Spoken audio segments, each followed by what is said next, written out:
को एउटा सुन्दर अध्याय पनि बिस्तारै अन्त्यतिर पुगेको महसुस भयो।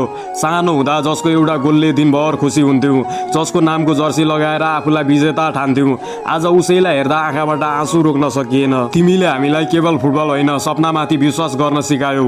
हजारौं आलोचना आए, सयौं पटक लड्यौ, तर हरेक पटक संसारलाई देखायौ हार मान्नु अपराध होइन, हार मानेर बस्नु अपराध हो। 41 वर्षको उमेरमा पनि देशको झण्डाको लागि अन्तिम साससम्म लड्ने तिम्रो समर्पण देख्दा गर्वले छाती फुल्छ। तर आज मन भकानिन्छ, किनकि हामीलाई थाहा छ समय कसैको लागि रोकिँदैन। यदि यो विश्वकप अन्तिम यात्रा थियो भने विश्वास गर, तिम्रो अन्तिम खेलभन्दा धेरै समयसम्म तिम्रो नाम बाँचिरहनेछ। किनकि इतिहासमा ट्रफी मात्र लेखिँदैन, करोडौं मानिसहरूको मन जित्नेहरूले इतिहास बनाउँछन्। एक दिन मैदान खाली हुनेछ, जर्सी अर्को खेलाडीले लगाउनेछ, रेकर्डहरू पनि कुनै दिन टुट्नेछ। तर हाम्रो पुस्ताले फेरि कहिले तिम्रो जस्तो प्रेरणा देख्ने छैन।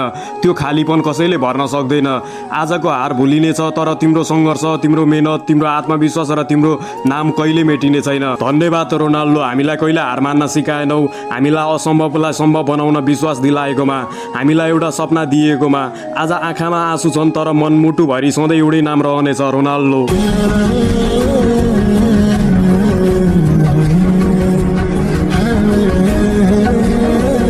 आज मैदानमा